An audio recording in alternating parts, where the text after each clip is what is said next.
नमस्कार, मैं हूं आशुतोष और आप देख रहे हैं एमपी राउंडअप। मध्य प्रदेश की सियासत में एक बार फिर दिल्ली का टिकट पाने की होड़ मच गई है।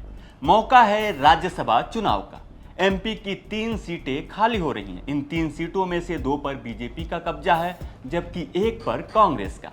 लेकिन इस बार बीजेपी अपनी रणनीति में बड़ा बदलाव कर सकती है। बदलाव ये कि इस बार बीजेपी किसी सवर्ण चेहरे पर दांव लगा सकती है। लेकिन कहानी सिर्फ इतनी नहीं। बीजेपी की नज़र सिर्फ अपनी 2 सुरक्षित सीटों पर ही नहीं, बल्कि कांग्रेस के कब्जे वाली तीसरी सीट पर भी है, जिसे जीतकर स्थानीय बीजेपी केंद्रीय नेतृत्व को बड़ा गिफ्ट देना चाहती है। मध्य प्रदेश की 3 राज्यसभा सीटों का कार्यकाल खत्म हो रहा है।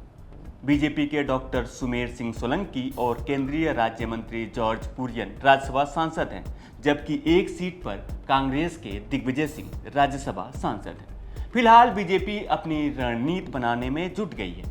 माना जा रहा है कि इस बार पार्टी किसी सवर्ण कोटे के नेता को राज्यसभा भेज सकती है। पार्टी की इस रणनीति के पीछे बड़ी वजह यह है कि राज्य से एक भी सवर्ण नेता राज्यसभा सांसद नहीं है। एमपी से बीजेपी के फिलहाल 8 राज्यसभा सांसद हैं। इनमें से ओबीसी वर्ग से आने वाली कविता पाटीदार, ओबीसी से आने वाले बंसीलाल गुर्जर, ओबीसी से ही आने वाली माया नरोलिया, जबकि एससी वर्ग से आने वाली सुमित्रा वाल्मीकि, एससी वर्ग से आने वाले एल मुरुगन और एससी वर्ग से आने वाले उमेश नाथ बालयोगी, जबकि एसटी वर्ग से आने वाले सुमेर सिंह सोलंकी, वहीं ईसाई समुदाय से आने वाले जॉर्ज कुरियन सांसद हैं। मतलब 8 राज्यसभा सांसदों में से एक भी सामान्य वर्ग का नहीं है। लिहाजा अब अटकलें लगने लगी हैं कि इस बार कम से कम एक राज्यसभा सांसद तो सामान्य वर्ग से बीजेपी भेज सकती है। नामों को लेकर भी अटकलें हैं। विंध्य क्षेत्र में अपनी पकड़ मजबूत रखने वाले कांत देव सिंह का नाम चल रहा है, तो ग्वालियर चंबल क्षेत्र में दबदबा रखने वाले अरविंद सिंह भदौरिया भी चर्चा में है। लेकिन इन 2 नामों के अलावा राजनीतिक गलियारों में इस बात की भी पुरजोर अटकलें हैं कि बीजेपी इस बार पूर्व गृह मंत्री नरोत्तम मिश्रा को राज्यसभा भेजकर उनके सियासी अनुभव का इस्तेमाल दिल्ली में कर सकती है। विधानसभा चुनाव हारने के बाद से नरोत्तम मिश्रा किसी बड़े इनाम के इंतजार में हैं और उनकी ब्राह्मण समाज पर पकड़ पार्टी के लिए बड़ा फैक्टर बन सकती है। हालांकि उसकी उम्मीद काफ़ी कम है। वैसे अगर बीजेपी तीसरा उम्मीदवार मैदान में उतारती है तो शायद वो नाम नरोत्तम मिश्रा का हो सकता है। इस पूरे मसले पर हमने बात की वरिष्ठ पत्रकार चैतन्य भट्ट से और पूछा कि क्या उनको लगता है कि बीजेपी नामों पर सहमत हो सकती है या एक बार फिर बीजेपी कोई चौंकाने वाला नाम सामने ला सकती है। आपने जो सवाल पूछा है उसमें ये कहा जा सकता है कि भारतीय जनता पार्टी के हमेशा जो निर्णय होते हैं वो बड़े चौंकाने वाले होते हैं। इसलिए इस बात का कयास लगा लेना कि भारतीय जनता पार्टी अपने खेमे से किसको राज्यसभा में भेजेगी, कौन से नाम होंगे, ये कहना बड़ा कठिन है, क्योंकि चर्चाएं तो बहुत हैं। ऐसा नहीं है कि भारतीय जनता पार्टी में नामों की कमी है। आप देखिए कि सुमेर सिंह सोलंकी हैं, जॉर्ज कुरियन हैं। जॉर्ज कुरियन के बारे में तो ये भी कहा जा रहा है कि उनको फिर से रिपीट किया जा सकता है, क्योंकि दक्षिण भारत में भारतीय जनता पार्टी अपनी ज़मीन और मजबूत करना चाहती है। लेकिन उसके पीछे एक सवाल ये भी उठ रहा है कि जॉर्ज कुरियन जब अपना विधानसभा का चुनाव नहीं जीत पाए तो फिर वो दक्षिण में भारतीय जनता पार्टी की जो ज़मीन है उसको कैसे मजबूत कर पाएंगे। जहाँ तक सवर्ण का सवाल है तो देखिए, हर पॉलिटिकल पार्टी अपने हिसाब से अपने गणित तय करती है। जातिवादी राजनीति तो अब मध्य प्रदेश में भी काफ़ी हावी हो गई है। पहले बिहार में कहा जाता था कि जातिगत राजनीति होती, लेकिन अब मध्य प्रदेश में भी उस तरह की स्थितियां बन गई हैं। भारतीय जनता पार्टी को तो वैसे भी सवर्णों की पार्टी कहा जाता है, लेकिन अभी जो राज्यसभा सदस्य हैं उसमें कोई भी व्यक्ति ऐसा नहीं है जो सवर्ण समाज से आता हो। तो इस बात को भी लेकर काफ़ी ऊहापोह की स्थिति है कि भारतीय जनता पार्टी इस बार राज्यसभा में अपने किसी सवर्ण को भेज सकती है। अब सवर्ण में बहुत से लोग आते हैं, जैसे नरोत्तम मिश्रा के बारे में भी चर्चा चल रही है, कैलाश विजयवर्गीय के बारे में चर्चा चल रही है कि उनकी मोहन यादव से नई पटरी बैठती है।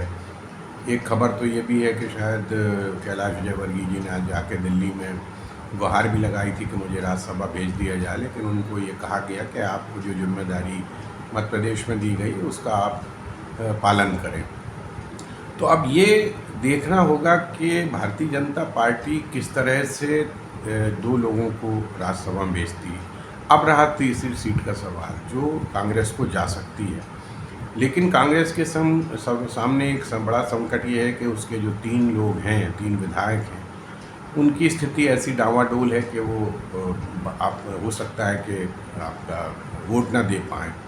ऐसी स्थिति में भारतीय जनता पार्टी इस तरह का प्रयास करेगी कि अगर 8 से 10 लोग क्रॉस वोटिंग कर देते हैं, क्योंकि भारतीय जनता पार्टी के 2 लोगों को छोड़ के उसके पास 48 मत और बचते हैं और 58 की ज़रूरत होती है। तो अगर 8-10 लोग क्रॉस वोटिंग कर देते हैं तो मुझे लगता है कि भारतीय जनता पार्टी का तीसरा कैंडिडेट भी राज्यसभा में पहुंच जाएगा।